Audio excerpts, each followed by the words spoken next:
Hello, everyone. Ryan Rodriguez back on another episode of Cal Maritime Career Services Connecting Keel Haulers show.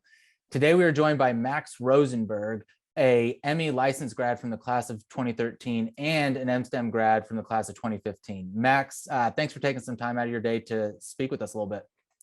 Yeah, absolutely. Excited to do it. And Max right now currently works as a port engineer for the Vane Brothers company, and he's based out of Oakland, but covering the whole state of California. Position he's been in since December of 2018. And prior to working with Vane Brothers, Max has worked as a port engineer for both Harley Marine Services and Alcatraz Cruises.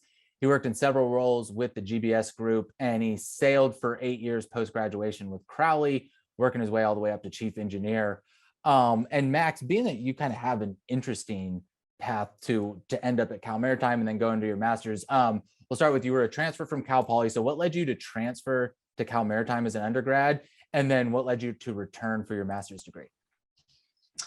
Yeah, so I was a Sea Scout when I was young. So, and that was like kind of my first real introduction to maritime. And that's how I learned about CMA, folks in Scouts, the obvious link between, maritime scouting program and maritime university. So, and I actually applied to CMA when I was in high school. And so I wanted to be an engineer. I kind of knew that, but I didn't really know exactly what I wanted to do.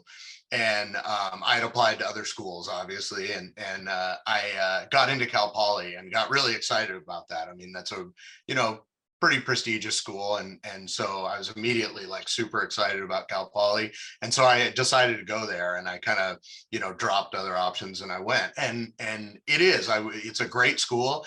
I'd argue maybe the second most hands-on engineering school in California, and so I really felt like I was getting a great education there, but it was kind of like the longer I was there, obviously, old, more senior students. And the longer I was there, I knew more people that were graduating and going off and getting jobs. And a lot of them didn't sound like super interesting to me. And I was always trying to kind of find, connections to sort of, my maritime interests. And so after a little while, I was like, I had a lot of friends that were at CMA, particularly on the deck side, but quite a few, friends from Scouts who had gone into the CMA, and so I, pursued a transfer and decided that was kind of more my, my career path. So I looked into transferring and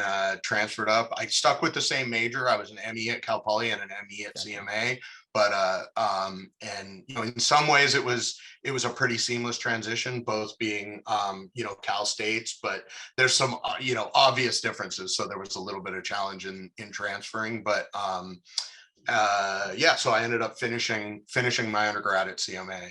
And I think maybe ultimately my only regret about it was I probably should have just made that decision right out of high school, because it was the right place for me. So, and then as far as like the going back for the master's program, honestly, when I graduated from school, undergrad, I really I never saw myself going back to school. It didn't, I mean, I it wasn't that I disliked school so much or anything like that. It just didn't, I didn't see that in my path. And so I ended up, I worked as, a chief engineer on tugs for about 10 years. And then I wanted to move into management. So I took a shoreside job as a port engineer. That's when I started working for Alcatraz. And one of my coworkers, he was a bit younger than me, and he was actually just finishing his bachelor's degree, not at CMA, but he was also working as a manager, and thought the master's program sounded like a really good fit for him. It was management in maritime, which is what we were doing, and so he kept talking it up, and I think honestly, I think he was trying to psych himself up for it, but in the process, we worked together so much and we were always talking about it that he kind of got me excited about it. And ultimately we decided to do it together. And interestingly enough, he ended up not finishing. He he didn't stick with it, but I really enjoyed it and I saw it through. So it was hard work, Mhm. especially while working full time, trying to maintain a family life. By that point, I was running a Sea Scout program, and all these things take up a Yep. lot of your time. But it was really rewarding. And so, and I think the thing about it, once I was in it, was I found my motivations were really different than when I was an undergrad. And so, I was really kind of like, nobody was putting pressure on me to succeed except Mhm. for me. And so, which is different. I mean, it definitely, like, when you're an undergrad, you're an adult, but you still got Not a lot of quite. pressure from your Yeah. parents and things like that. When I was a graduate student, I mean, by that point, I was well on in my career. I was an adult. I had a kid. I Mhm. mean, it was for me. And so it's different. And that was, so it was kind of like I was sort of racing myself. That's where my Gotcha. motivations were. So, but I enjoyed it for sure. Mhm. Cool. I mean, and so then like would you, because you stayed in the same thing, but your, I guess maybe like priorities and interests did change a little bit, and you could kind of see that when you went back to school and how it was a different mindset for you?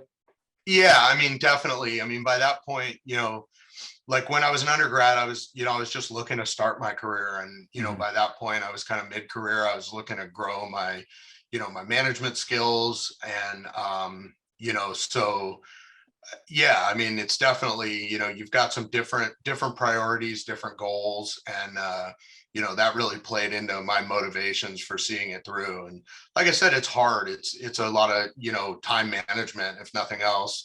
But, so you have to really kind of make the choice that you want to do it. And, but it was, yeah, it was fun. It was rewarding. It was definitely fun to finish, Mhm. but, Yeah. yeah. Yep. As someone who took some time off and went and got my master's, I can kind of attest to the same thing where like I didn't see myself going back, and then I did, and my motivations and how I went about it were different. But then it was nice to have it be done and not have that as well as everything else. Yeah. So for sure. So thinking about Crowley, you were there for 8 years.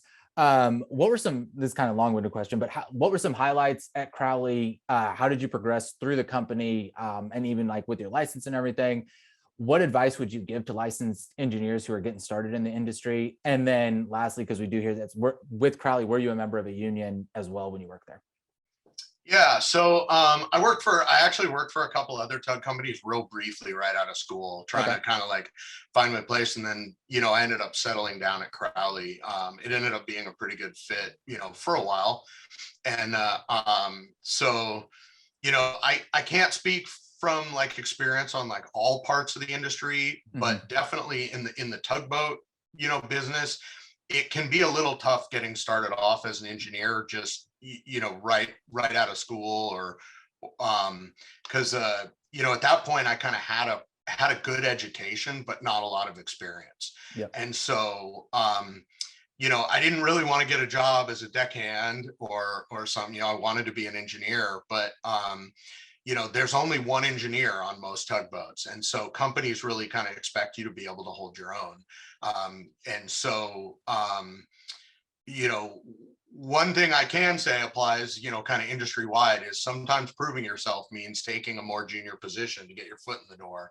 And so, whether that means, taking a QMed job, taking an AB job, a deckhand job, can be a way to get somewhere good until you kind of have a resume you can stand on. But Hmm. at Crowley, essentially, I was a chief engineer the day I started, and I was a chief engineer the day I left, because the positions are, from a regulatory standpoint, unlicensed. But, I was able to, learn a lot, grow, become, a better engineer over time, and, obviously more trusted in the company. And, and I was able to grow my license, most not to get like too license technical, but from a licensing perspective, anything over 4,000 horsepower is considered unlimited horsepower. Most of the boats I sailed on were, at or were sort of about that or more. And so, I could continue to grow my license, even my unlimited horsepower license. So, ultimately when I left, when I left Crowley, I hold a chief limited, which I guess they've kind of changed the name on slightly, but what we used to call a chief limited oceans. So it's a chief engineer's license for vessels under 1,600 tons, and then a first assistant unlimited. So, I could grow that much. Ultimately they cap you there unless you sail on bigger tonnage vessels as far as getting a chief's unlimited. So I've never attained that. But you know, looking back, I think, the most important things I learned in college was like how to learn. And so, in all the time I was there, it's like that's kind of what carried me and helped me grow, is like there's a lot of things that are going to change. Not everything you need to know throughout your career you're going to learn at CMA and in 4 years. But the best advice I can give is just try and learn something new, all the time. And so for me, when I was working on boats, that meant, soaking up anything I could, whenever I had an opportunity. So a lot of times that's working with vendors, like I said, I was usually the only engineer on the boat. So everybody on the boat kind of has a different role, and it's not quite the same as working on a ship where you're in a team of engineers and you're kind of surrounded by guys with some more experience. So, for me, my guys with more experience was anytime, we brought vendors on board to work on our equipment, I'd be really like, I'd always be there, not just like, hey, okay, cool, the vendor's here, I can go hit the rack. It's like Yep. trying to really take advantage of learning anything you can, and from other engineers. We had opportunities where either I was training somebody new, or maybe I was training on a new class of boat. Even if you're with guys that have more or less experience from you, everybody's got something. You can learn something from everybody. And so, I would learn just even a little trick that made my days go faster from a different guy. So that was kind of like, how I progressed. Like I said, I mean, I kind of held the same position the whole time I was there Gotcha. working on the boats. As far as the union question, I was in a union while I was with Crowley. I was in the IBU, that's the Inland Boatmen's Union. I enjoyed being part of the union. I like organization, and so, no pun intended, not like but I like, I kind of like things to be kind of clear cut. And so one of the things I liked about being in the union was like our work rules and stuff were reasonably well defined, because we had, a collective bargaining agreement that said, these are going to be your schedules and this is going to be your pay. And so, when you came to work, it was pretty clear what your schedule was, how you were going to get paid, and things like that. So that aspect I really enjoyed. As a manager, I've worked for both union and non-union companies. I'd say more non-union, but some of that was because of the type of work. But so my perspective on unions have changed a little bit. I believe pretty strongly that companies should treat their employees fairly. And, I think that, they should be honest, about those things. Like I mentioned before, how you're going to, what are your work rules? What, your schedule going to be like, how you're going to get paid. And so, I think companies should treat their employees that way. If nothing else, it's good business. I mean, treating people well is how you're going to maintain your workforce. And so, but really, I think it's about treating people with respect. And so that's important to me. Everybody deserves that. So unions brought about fair work rules. I mean, if you go way back in history, I mean, I'm not a union history buff, but I mean, we kind of all know, the weekend, all through the labor all movement these, and all that. yeah, Yep. that came about because of unions. So I think that there's some important history there. And CBAs, keep people honest, when someone's back is against the wall and, they're trying to make something happen, having a set of work rules, dictates how things are going to go. That said, I don't think that unions should be able to control business practices. And, I've seen some union environments that created pretty tenuous relationships between management and labor. And, so that can make, sort of for just, you know, generally kind of like, I mean, that makes everybody's job not fun. I mean, Mhm. everybody wants, so, in general though, I think companies that treat their employees very poorly, have a way of finding themselves without employees. So I'm Gotcha. not sure that, especially, here in California where we have pretty aggressive labor laws, that a union to have those things is a necessity. But I do think, people should be treated fairly. Mhm. No doubt, no doubt. So then just starting to move a little bit of your transition, you already kind of touched on what made you start want to transition out from working with Crowley to doing more of the port engineering stuff that you do now? So yeah, so like I had mentioned already, on tugs, where the way I was working, most of the boats are carry one engineer, so you kind of there's not a like a sort of a hierarchy to kind of move up through, and so there weren't a lot of opportunities for me to kind of grow shipboard, and so um, it turns out I had just gone through a major shipyard period. We had taken the boat that I worked on. We had gone through like a 6-week shipyard period, and I had been kind of working a different pace, and more, going home every night rather than living on the boat and things Mhm. like that. And so I kind of enjoyed the change of pace. And then simultaneously, actually, a former classmate of mine from CMA reached out to me and asked me if I'd be interested in being a port engineer. And so I made the change, and I've been shoreside ever since. It was kind of a way for me to grow into sort of the next part of my career, where I felt like, working on the boats, wasn't a bad way to be by any means, but Mhm. it just, there wasn't a lot of growth opportunity for me there. Gotcha. Gotcha. Okay. So then since leaving Crowley, you've kind of bounced around to some different companies that we mentioned earlier. How did you decide when it was time for a change, employer wise, or even I know you were doing some like project management type stuff with GBS. How'd you make decisions as you started to receive offers? We talk about that a lot. Seniors come in and like, okay, I got a couple competing offers or something. How do I decide? So how'd you decide to change when you wanted to change companies and then competing offers and things of that nature? Yeah, so I mean, you mentioned I kind of like bounce. I've definitely bounced around a little bit. I don't necessarily recommend like bouncing around. I mean, it's not, you don't Uh-huh. have to do it Yep. to have a successful career. For me, I mean, I have few regrets about the changes I've made. So I think it worked well for me. In contrast, like my wife, who's also in maritime, she's been with the same company for 20 years, or just about, Hmm. and and she's really happy. You know, for me, I usually start kind of looking around when I feel like I'm kind of stagnating.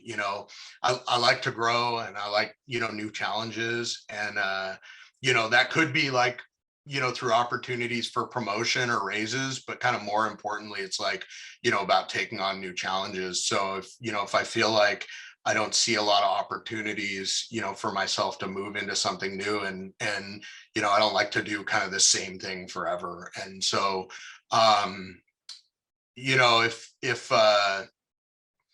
if they say though that, I mean, the best time to look for a job is like when you have a job, right? So I've never left a job without something that I was kind of excited about, Gotcha. looking at some new opportunity. And so that's kind of how I've always decided. Admittedly, you ask about competing opportunities. I'm not sure that at any time I had like, multiple opportunities Hmm. sitting in front of me. Although, I mean, I guess you could say I've had new opportunities and then the opportunity to stay where I was. And Okay. so, kind of the way I've made the decision, I mean, one is, I mean, the little things that you do, unfortunately, have to think about is money. So I've Hmm. always Yep. looked about whether there were opportunities, for raises. But I think, more like I mentioned, it was about, looking at opportunities that kind of excited me. So, when I made the switch to GBS, I mean, that was a real big change for me. It was, while going from tugs to ferries was still really kind of like sort of in the same wheelhouse, although it was a different kind of subset of the small workboat, industry. GBS was a big change because I went into more, government contract project management, which was really like removed me from working around boats, which was where kind of my roots were. Yeah. But the opportunity kind of excited me, like the jobs, to kind of grow. By that point, I had just finished my master's, and so it was kind of an opportunity to sort of take what I had learned in that program and really like apply it to a career path. So I guess that's kind of to sum it up. That's kind of how I decided is I've got to look for something that kind of gets me excited about work again. And if I see that opportunity, I might make a move. Gotcha. Cool. So then talk a little bit about like maybe some of the differences between the companies that you have worked for. And maybe it's company differences, maybe it's differences between port engineering and the project management stuff you did at GBS, just a little bit more in depth, because we inevitably get questions kind of like about those and like deciding between things on that. Yeah. So, I mean, I think, we've kind of, you definitely summarized my career to this point. I've worked as a port engineer for 3 different companies throughout. One was a ferry service and 2 were tugboat companies. So, all, were similar roles, but obviously with their differences. So in general, like to kind of summarize what I do, I oversee maintenance and repair of equipment and maintenance of regulatory compliance. So, things like inspections and surveys with Coast Guard and ABS. And so in some sense, with all 3 of the companies that I've worked as a port engineer, that's what I've done. The differences, obviously, I think the difference between like what is a ferry boat and what is a tugboat are kind of obvious, but the kind of scope of work, at Alcatraz, we really had predictable downtime in the evenings, but like none during the day. Our boats had to go back and forth. They were on a contract that we would run back and forth, reliably. And so our opportunities for maintenance were in the evening, but they were pretty predictable. Like we knew every night our boats, stopped running.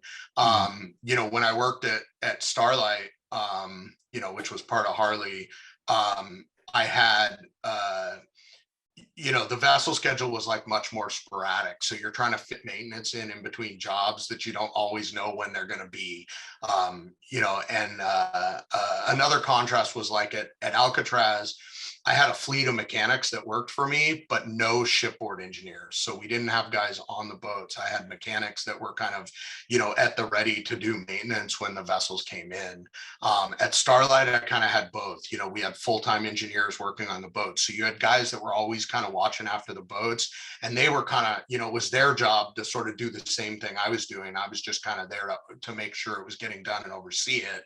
And then I also had a small shoreside team. So, if you have a boat come in and you've got a short window to get some maintenance done that you need to get done, I kind of had an attack team where I could throw a couple extra guys at it. And the nice thing about having that in-house team, versus using all vendors, is you can be pretty adaptable. So I've got a couple guys I can throw at a job for a couple hours, pull them off, move to something else.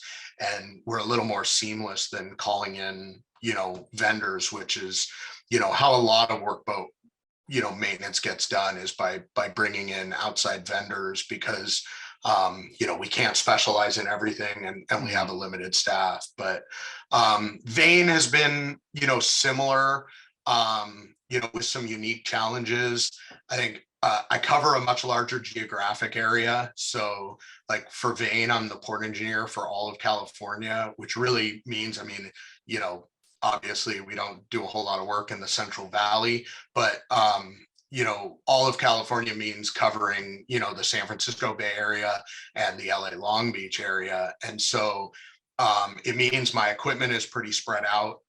At any given time, I'm, 400 miles away from half of my equipment. Yep. And So I've had to learn how to work, a little more remotely. Again, I have full-time engineers on a lot of my equipment, although we have a lot of barges where we don't carry engineers. We have tankermen who, are good at performing maintenance, but you got to learn how to kind of use the people that work with you, to the best of their ability, and then sub in with vendors. And then the other challenge at Vane was, Vane's an old company. We've been around a long time East Coast company, but I joined the company when they decided to move out west. And so, at least locally, we started from the ground up. So that was the first time I had really joined a company where we didn't have a lot of infrastructure in place. In fact, by the time I joined the company, we didn't even have an office in California. So it was kind of interesting as a port engineer. Normally, I wouldn't expect this to be my job, but one of my first tasks was go find yourself an office. So, I learned how to lease commercial property, and and we've had to deal with, finding berths for our equipment and things like that we didn't really have established already. So that's been really interesting. Gotcha. Cool. Working with GBS was like way different though, totally different kind of work. I actually got into it through a vendor of mine who ended up working at GBS and ended up kind of pulling me in there. And I was a project manager doing like alteration projects primarily for MSC. So while my division was still it was still very maritime. It was, we were maritime focused, but it was definitely like a different type of maritime. We weren't a vessel owner operator. And so, it was really interesting work. I got to work with some really great, smart people, and, but we weren't really a maritime company. So that made it, definitely a different kind of path for me. I really got to grow more comfortable with a lot of my like electrical engineering and controls and project management skills. And like I mentioned, I got to use a lot of the skills that I picked up in my master's program. So, so that was really cool. It was also like my job was a lot more customer facing, which I really enjoyed. Most of what I do, in the tugboat industry is not interfacing with customers at all. Whereas a project manager, I was interfacing directly with our customers, and it was really my job to bring my engineering team's work to our customer and demonstrate it, in preparation for installing projects. And so, unfortunately, I'd actually, it was a really great company. I can't say enough good about them. Everybody there was awesome to work with. Unfortunately, I was working remotely. The company is based in Virginia Beach. So I was living in California, and technically my office was in Virginia Beach. So I was traveling a lot, and the volume of travel just got to be a bit much. And so, because I was traveling even just to sort of regular be in the office, the commute was, 2,500 miles. So, Yeah. So that kind of wore me down, and that's ultimately kind of why I left there. It was hard to stay engaged, but it was, that was a really interesting opportunity and fun to do. And I saw a couple projects through there. Cool. So then, and you kind of, touched a little bit on it, but thinking specifically with your master's and you're balancing work and school, how'd you go about that? And you mentioned, you're doing Sea Scouts, you had a family, had a lot of responsibilities. How'd you kind of go about that and kind of keep yourself sane through the whole process? Yeah, I think actually the work school balance was probably actually the easiest part. Because it was things that were sort of scheduled, right? So I would work during the day, I'd go to work, I'd get my work done, try and get out of there at a reasonable hour, and then I'd come home and I'd work on my schoolwork during the evenings. I think it's everything else that's hard to balance, because those things are going to be your priorities at that point. And so obviously I got to go to work to pay the bills, and I got to do school if I want to finish.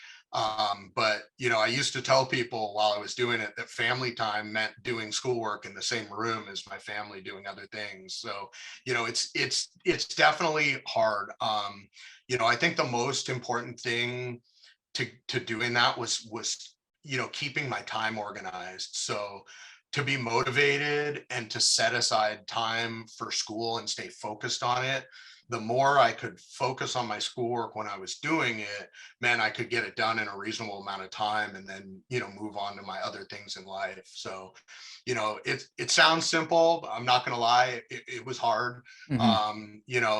And a couple times I've actually thought about pursuing other educational opportunities, and I think back and about how difficult it was, and sometimes that really kind of gives me pause about doing it again. But it was rewarding, and that's what Uh-huh. makes me interested in doing it again. But it is tough. I think that was probably the hardest aspect was the time balance. And Gotcha. Yep. so it was just staying on task with everything you were doing.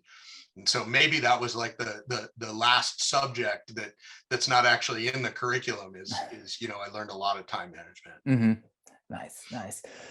So then through your various roles as an engineer, going back from when you graduated till now, what are some skills that have endured? And then what are some skills that you've had to pick up along the way, whether it's due to your new role or new technology or new practices within the industry and stuff? Yeah, I mean, I'd say like a lot of stuff all the time. The type of engineering that I really do is like keeping stuff working and fixing it when it doesn't. So, but very few things that I work on are like just like the things that we learned on in school. And Hmm. so, and I'm responsible for a pretty varied collection of equipment. So it's hard to be an expert on everything, Hmm. and so in some ways, like some of the very first things that I learned in school are probably the most important skills I have. So that's like, if you go back to like, freshman engineering at CMA, it's like learning how to trace systems and reading a manual and interpreting a drawing. And they seem like the basics. And, Hmm. at the time I probably didn't value them as much as I should have. But I think all those things will take you a long way to understanding like how a piece of equipment that you've never looked at is supposed to work. And Hmm. so I've encountered all kinds of things throughout my career that were not things I learned about when I was in school, but I can kind of apply those basic skills, those fundamental skills to to everything I encounter. So like, I mean, a good example I think, from my career is like, I've become proficient at like a lot of things that I didn't focus on in school, but I think that electronics and controls is probably the biggest. Like, honestly, I've got, friends now that are teaching at CMA, and they're talking about, classes they teach. And I'm like, did we take that when we were there? I don't remember that. And like controls and stuff is probably one of those. And I'm like, that was definitely not my focus. When Hmm. I got out of school, I think I really fancied myself more of a like mechanical and engines guy. Hmm. And so, but then later when I worked at Alcatraz, and then when I worked at GBS, I've worked with a lot of like power electronics and control systems and things that were not my specialty. But, again, I was kind of like able to learn that stuff because I kind of applied these sort of fundamental skills.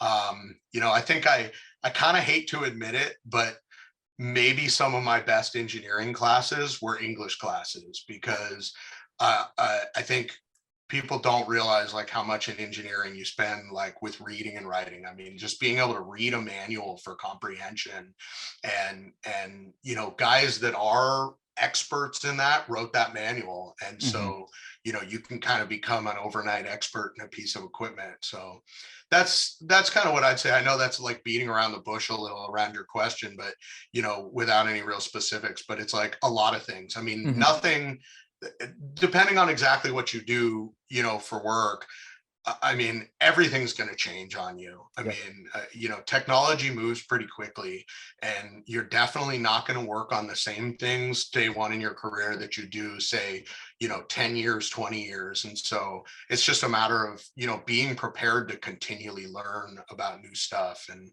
so, reading's a good skill. Yeah. Cool. And actually, you kind of provide a perfect segue to the next question, because it was going to be beyond your academic major. What advice would you give or recommend to cadets that would make them attractive to employers for jobs and internships? And like, I mean, I'm hearing reading, attention to detail. Earlier, you mentioned like being just a willing learner. Anything you want to add to that? Yeah, I mean, I'd say everything I would say is going to sound like really obvious, but I think it's important to keep it keep it in mind. I mean, I'd say the biggest thing is like, when you're somebody's employee, and like we all are, right? Like I have employees and I have bosses, and be a benefit, try and be somebody that's a benefit to the team, to whatever organization you're in.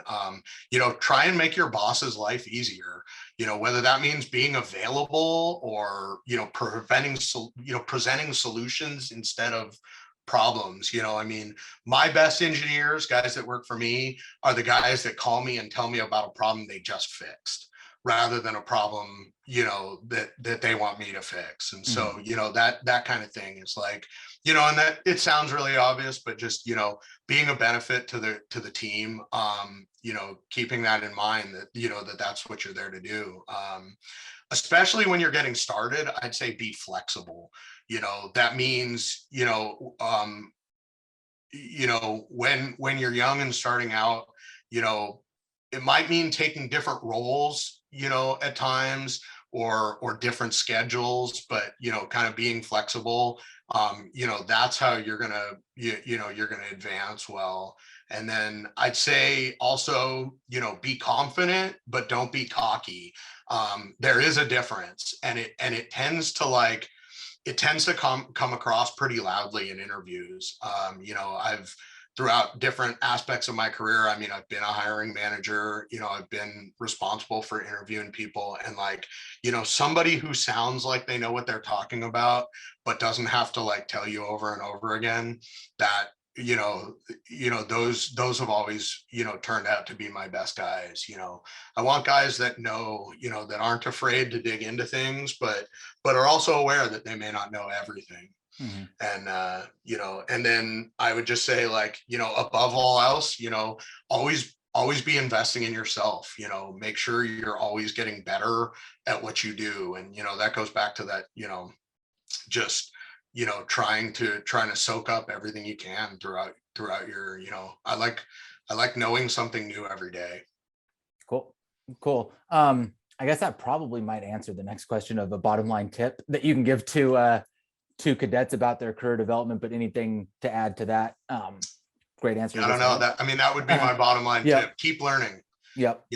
Keep in mind that, your time at CMA is like 4 years of your life. You've got a long ways to go, and, keep learning all the time. And, I don't know, that's kind of what excites me is Mhm. opportunities to know something new every day, and, learn a new way to do something like that. Yeah. Cool. Well, that's all the questions I have. Any closing thoughts you want to offer? Last minute advice for any cadets listening? I don't know. I mean, that was a lot. So No, I don't know. you I don't did. know if I have No, anything. yeah, you're really in depth, and I think touched on a lot of different things. I like what you said about sometimes the obvious things that you wanted to reiterate is like, we think it's obvious, but like, we do got to remember those obvious things do Yeah, matter for sure. Yeah. Cool. Well, Max, definitely, again, thanks for taking some time out of your day to chat with us for a little bit. Anybody, if you want to get in contact with Max, we'll link his email, and you can, shoot him an email there and ask him any other questions and things you might want to learn. But again, thank you very much, Max. Absolutely. Thanks for having me. Yep.